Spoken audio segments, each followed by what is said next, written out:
From New York, Late Night Show with Spike Siddiqui. Bismillahirrahmanirrahim. Allahumma salli ala Muhammadin wa ala ali Muhammad. Welcome to the show. صاحبوں، ایک خبر اور ایک سوچ، ایک discussion ہر طرف نظر آ رہا ہے، اور وہ یہ ہے کہ جرنیل کے پی کے نئے وزیر اعلیٰ سہیل آفریدی کو قتل کرا دیں گے۔ اس پہ آپ کیا خیال کرتے ہیں؟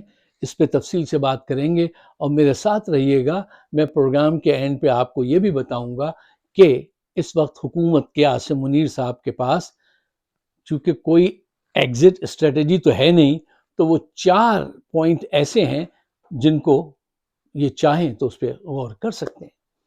دیکھیے، یہ اپنے مفاد، اپنے اقتدار کے لیے کچھ بھی کر سکتے ہیں۔ یہ اس کو ایسے ڈائریکٹ قتل نہ کرائیں تو دہشت گردوں کو بھیج کر اس کے جلسے میں اس کو سٹیج کے نیچے بم لگا کے یہ اس کو ختم کروا سکتے ہیں، اور اس پہ غور و خوض کر رہے ہیں۔ کیوں؟ وہ ان سے ہینڈل نہیں ہو رہا، وہ گندا پور نہیں ہے، وہ گندا پور بننے کو تیار نہیں ہے، اور یہاں سے تاریخ رقم ہونے جا رہی ہے۔ دیکھیے، انہوں نے اپنے اقتدار کے لیے، اپنی بات منوانے کے لیے کیا کچھ نہیں کیا ہے۔ تاریخ ان کا ریکارڈ دیکھیے نا اٹھا کے۔ اعتزاز احسن کہتے ہیں ہم اس بات کا تصور نہیں کر سکتے تھے، ذکر تو چھوڑے، تصور نہیں کر سکتے تھے کہ یہ ذوالفقار علی بھٹو کو ہینگ کر دیں گے، اور انہوں نے کر دیا۔ کتنی ایسی وارداتیں ہیں۔ اچھا، اب یہ دیکھیے ارشد شریف کے ساتھ انہوں نے کیا کیا، باجوہ نے کیا کروایا، آپ کے سامنے ہے۔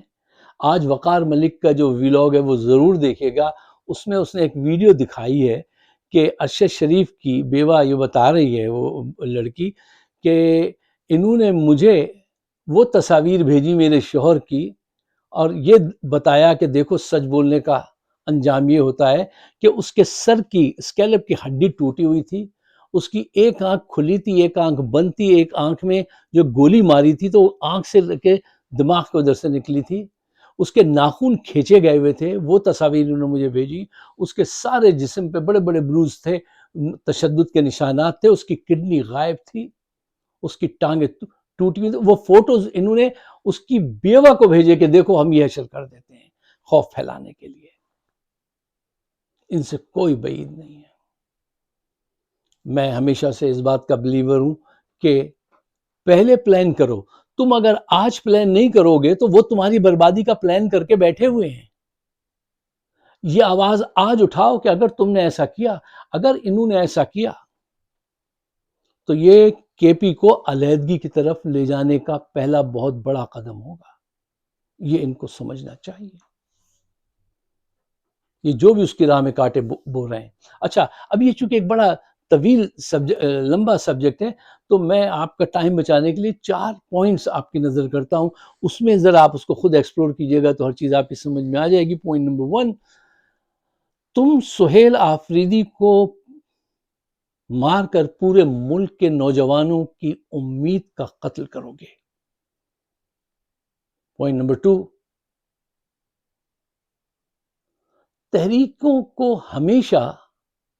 تحریکوں کو کامیابی ہمیشہ شہیدوں کے خون سے ہی ملی ہے۔ پوائنٹ نمبر 3، اگر تم ایسا کرنے میں کامیاب ہو گئے تو تم پوری قوم کو جگا دو گے، ان میں یونٹی لے آؤ گے، پوری قوم جو ہے وہ تمہارے پیچھے ہوگی، یاد رکھنا۔ پوائنٹ نمبر 4، سہیل آفریدی کو مار دو گے تو کیا اس کا نظریہ مر جائے گا، ختم ہو جائے گا؟ نہیں، نظریہ اور آگے بڑھے گا۔ آج ایک سہیل آفریدی کو اگر تم مار بھی دو تو کل دوسرا سہیل آفریدی آ جائے گا۔ ہم روح سفر ہیں، ہمیں ناموں سے نہ پہچان، کل کسی اور نام سے آ جائیں گے ہم لوگ۔ ایک لائن لگی ہوئی ہے، تم کتنے سہیل آفریدی مارو گے؟ یہ پیغام ان کو آج پہنچائیے۔ اچھا، اب آئیے یہ دیکھیے کہ عاصم منیر نے خود کو اور پاکستان کو کہاں پھنسایا ہے؟ اچھا، یہ باتیں میں اتنا ایمفسائز کر کے آپ کے سامنے اس لیے پیش کر رہا ہوں کہ میں چاہتا ہوں یہ ظالم جو ہے اپنی بدعقلی کو لگام دیں، ان کو آج پیغام دو، آج ان کے وہ جو ہے نا عزائم، ان کو آج روکو، ان کو راستہ دکھاؤ۔ کیوں؟ ان کے پاس کوئی ایگزٹ اسٹریٹجی ہے نہیں۔ مجھے بتائیے ان کے پاس کیا اسٹریٹجی ہے ان حالات سے نکلنے کی، اس مسئلے کو حل کرنے کی؟ یہ تو نشے میں ہے نا، یہ آدمی تو عزت نشے ہی ہے۔ کیوں؟ جب سے ڈونلڈ ٹرمپ نے کہا ہے کہ وہ میرا favourite, is my favourite field marshal, تو وہ واقعتاً خود کو فیلڈ مارشل سمجھ بیٹھا ہے، وہ تو نشے میں ہے۔ نہ میں فیلڈ میں گئے، نہ یہ فیلڈ مارشل ہیں، اس کے آرنامنٹس لے کے اپنے اوپر لگا لیے، اور وہ خود کو دنیا کا سب سے بڑا فیلڈ، انہوں نے ان کو دنیا کے سب سے اونچے پہاڑ پہ لے جا کے بٹھا دیا ہے ٹرمپ نے، ان کی تعریف کر کے۔ یہ اس تعریف کے ہاتھوں ہلاک ہو رہے ہیں۔ ہمارے یہاں تو یہ ہمارا کلچر ہے نا پاکستان کا، ہم تنقید کے ہاتھوں اپنی اصلاح کرنے کے بجائے، ہم تنقید کے ہاتھوں اپنی اصلاح کرنے کے بجائے تعریف کے ہاتھوں ہلاک ہونا پسند کر لیتے ہیں۔ یہ ہمارا کلچر ہے، ہم سوری ٹو سے، لیکن ایسا ہے۔ اچھا، اور گھر کے اندر ان کو محسن نقوی جیسے لوگ ملے ہیں جو ان کی ہر بات کو جو ہے وہ بڑے روزی پکچر ان کو دکھاتے ہیں۔ باہر سے بھی وہ مل رہی اپریسیشن غلط کام کی، اور اندر سے بھی، تو جب دونوں طرف سے ایسی ایسی کان میں باتیں جائیں گی تو کیا ہوگا؟ کیا فراز نے کہا تھا، نشہ بڑھتا ہے شرابیں جو شرابوں میں ملے۔ تو یہ اس کو انجوائے کر رہے ہیں، یہ اس وقت نشے کی حالت میں ہیں، اور نشے کی حالت میں جو ہے آپ صحیح فیصلہ 90% چانس ہوتے ہیں آپ صحیح فیصلہ نہیں کر سکتے۔ ان کو آج روکیے، ورنہ یہ ملک کی وحدت کو پارا پارا کر دینے والے اقدامات کے متعلق سوچ رہے ہیں، اور ان سے کوئی بعید نہیں ہے کہ یہ کب کیا کر بیٹھیں۔ اچھا صاحب، اب جب میں یہ کہتا ہوں کہ یہ چاروں طرف سے خود بھی گھر گئے ہیں اور پاکستان کو بھی انہوں نے پھنسا دیا ہے، تو پوائنٹ نمبر 1 دیکھیے، ڈاکٹر عشرت حسین صاحب جو ہیں بہت ورلڈ کلاس اکانومسٹ ہیں، گورنر بھی رہے ہیں پاکستان کے بینک کے۔ ان کا ایک آرٹیکل دی ٹریبیون میں پرنٹ ہوا ہے، وہ پڑھیے۔ وہ کہتے ہیں کہ یہ جس انداز سے ملکی اثاثے بیچ رہے ہیں یہ غلط طریقہ ہے۔ ان کے ہاتھ جو بچے، پہلے وہ نواز شریف بھی بہت بیچ کے گیا تھا، ٹھیک ہے نا، اور یہ اس بہانے سے کہتے ہیں کہ ہمارا بجٹ جو ہے وہ خسارہ کم کریں گے چیزیں بیچ کے۔ مثلا ابھی دیکھیے وہ بیچی ہے، کیا نام تھا اس کا، فرسٹ وومن بینک، اونے پونے بیچ دیا۔ اب پی آئی اے کو بیچیں گے، اس کی یہاں پہ بلڈنگ ہے، وہ اساس ہیں، وہ بیچیں گے، اسٹیل مل بیچیں گے، حتیٰ کہ اپنے ہوائی اڈے بھی بیچ دیں گے۔ یار ایسے ملک چلتا ہے؟ یہ کہتے ہیں اثاثے بیچو، مال لو، آئی ایم ایف سے قرض لو، افسر شاہی خوب ٹکا کے کھا رہی ہے، جرنیل کھا رہے ہیں۔ آپ دبئی چلے جائیے اور جو وہاں کے بڑے بڑے ہوٹل ہیں ان میں جا کے ذرا وہاں کسی طرح سے یہ سراغ لگا لیجئے گا کہ کون کون پاکستان سے آ کے یہاں ٹھہرا ہے۔ آپ کو پتہ چل جائے گا کون کون صاحب کس کس شعبے کے وہاں پہ پہنچتے ہیں۔ پھر اس کے پیچھے کچھ بندوں کو لگائیے۔ اب یہ خیر ایک لمبی وہ بات نہ نکل جائے کہیں اس طرف۔ تو میرے کہنے کا مطلب یہ ہے کہ انہوں نے معاشی حالت خراب کر دی ہے۔ دیکھیے کووڈ تھا اور اس کی نیت صاف تھی، اللہ نے ایسا سپورٹ کیا کہ پھر بھی ہماری جی ڈی پی 6.2 پہنچ گئی تھی، اور یہ آج دیکھ لیجئے کتنی نیچے آ گئی ہے، بالکل 2 پوائنٹ سے بھی نیچے چلی گئی ہے۔ اور نجم سیٹھی صاحب فرماتے ہیں وہ صاحب آپ نے کر دیا، وہ صاحب ہو گیا وہ تو معیشت تو ٹھیک ہو گئی صاحب، انہوں نے کنٹرول حاصل کر لیا۔ یہ کنٹرول حاصل کیا ہے؟ تم ذرا بازار میں جا کے دیکھو کہ بھاؤ کیا ہیں چیزوں کے، صرف آ کے لوگوں کو جھوٹی تسلیاں دینا۔ اچھا، معیشت کے بعد اب آ جائیے ملکی استحکام کی طرف۔ ہندوستان مشرقی اور مغربی دونوں محاذوں سے جنگ کرنے کے لیے بالکل تیار بیٹھا ہے۔ اس کی معیشت کہاں ہے اور ہماری معیشت کیا ہے؟ ہم کتنے دن لڑ سکیں گے؟ افغانستان سے بات چیت کے ذریعے مسائل حل کرنے تھے، وہاں پہ بھی انہوں نے بمباری کر کے ان سے بھی ایک نیا پنگا لے لیا۔ فلسطین، تیسرا اینگل دیکھیے، فلسطین میں جو پالیسی انہوں نے اختیار کی ہے اور جتنی جلدی اور جیسے انہوں نے پرومسز کیے ہیں نا، خود ان کو عاصم منیر کو اب نیند نہیں آ رہی ہے ان پرومسز پہ، یہ خود بہت پریشان ہو گئے، کیا کر دیا میں نے جلدی میں۔ جلدی کا کام بچپن سے ہمیں بتاتے تھے بزرگ کے شیطان کا ہوتا ہے، اور تاریخ ان کو اس انداز سے لکھے گی کہ ان کی نسلیں ان پہ جو ہے نا وہ شرمندہ ہوں گی۔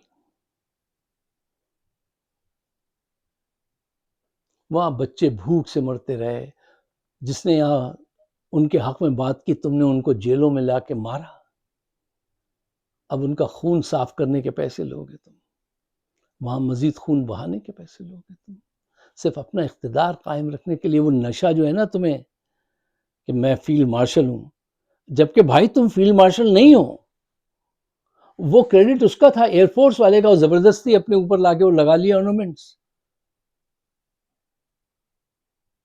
بس یہ نشہ جو ہوتا ہے اقتدار کا صاحب، یہ ایسے ہوتا ہے۔ اچھا اب دیکھیے، حقیقت یہ ہے کہ ملک میں کرپشن، جرائم، بھوک، افلاس ہر طرف بڑھتی چلی جا رہی ہے۔ اور چوتھے اینگل سے ذرا دیکھیے، عمران کی شہرت کو یہ 1 انچ بھی نقصان نہیں پہنچا سکے، آج بھی وہ چاروں صوبوں کے دل کے عوام کے دلوں میں رہتا ہے۔ ایک اس کی دیکھیں، سیاسی لیڈر کی حمایت تو آپ سیاسی طریقے سے کاٹیں گے نا، ان کے پاس کوئی طریقہ ہے؟ اپنے وقت کے سب سے کرپٹ لوگوں کو انہوں نے حکومت میں لائے۔ اچھا اب آئیے فائنل، جلدی سے آئیے کلوزنگ کی طرف آ جائیے۔ اب یہ دیکھیں اور بڑا لاجیکل بات کریں گے کہ ان کے پاس کیا آپشن ہے، ان کی ایگزٹ اسٹریٹجی کچھ ہے نہیں، لیکن 4 پوائنٹ ہیں جو میں چاہتا ہوں کہ یہ بھی اس پہ غور و فکر کریں، وہ کیا ہیں۔ اچھا صاحب، وہ پوائنٹس تو میں نے بہت سارے لکھے تھے، لیکن وہ آپ کے ٹائم کی وجہ سے میں نے کاٹ کے ان کو صرف 4 ہی کر دیے کہ چلو وہی 4 کافی ہیں۔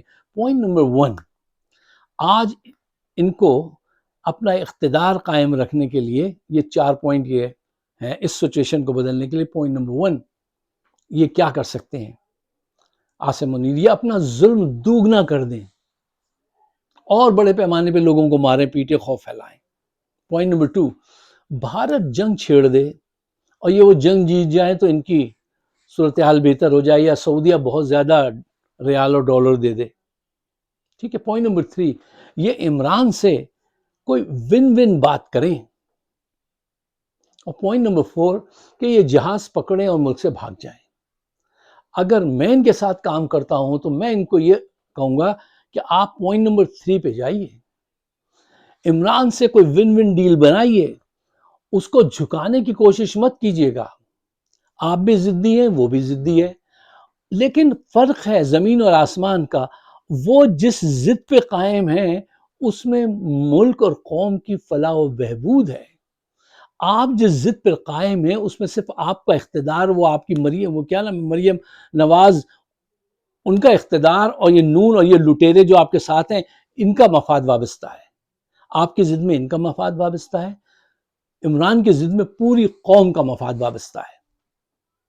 اس بات کو سمجھ لو ذہانت سے، اگر ذہین آدمی ہو، اور خاموش ہو جاؤ، ضد مت کرنا۔ ان کا مسئلہ یہ ہے کہ یہ آدمی ظالم ہونے کے ساتھ ضدی ہے، اور ضدی آدمی کا یہ ہوتا ہے کہ وہ چینج کو قبول نہیں کر پاتا، کسی کا مشورہ یہ نہیں سن پاتے، یہ کہتے ہیں کہ بس جو میں کہہ دوں وہی صحیح ہے۔ ایسا ہوتا نہیں سیاست میں۔ اچھا ہر وقت یہ کہتے ہیں ہمارا سیاست سے تعلق نہیں، ہر 15 دن کے بعد ان کے ڈی جی آئی، ایس پی آر اور یہ کہتے ہیں ہمارا تعلق نہیں، اور قوم مانتی نہیں ان کی اس بات کو۔ کیوں مانے؟ سب سے بڑے سیاسی وہ جو ہے وہ تم ہو، ایکٹر تم ہو، اور کہتے ہو ہمارا سیاست سے کوئی تعلق نہیں ہے۔ دیکھیے یہ حالات وہاں پہنچ گئے ہیں معاشی لحاظ سے بھی، سیاسی ابتری کے لحاظ سے بھی، کہ اب ان کو بڑے اہم فیصلے کرنے پڑیں گے، اور ان اہم فیصلوں میں اگر انہوں نے اس قسم کے فیصلے کیے کہ آؤ سہیل آفریدی کو قتل کر کے خوف پھیلا دو، میں پھر کہتا ہوں تم خوف نہیں پھیلاؤ گے، تم اپنے سپاہیوں کی لاشیں پھیلا دو گے پورے ملک میں۔ ایسا کام مت کرنا۔ جو ذاتی بنگلہ دیش کے ساتھ کی تھی اس سبق سے تم نے کچھ نہیں سیکھا، کب سیکھو گے؟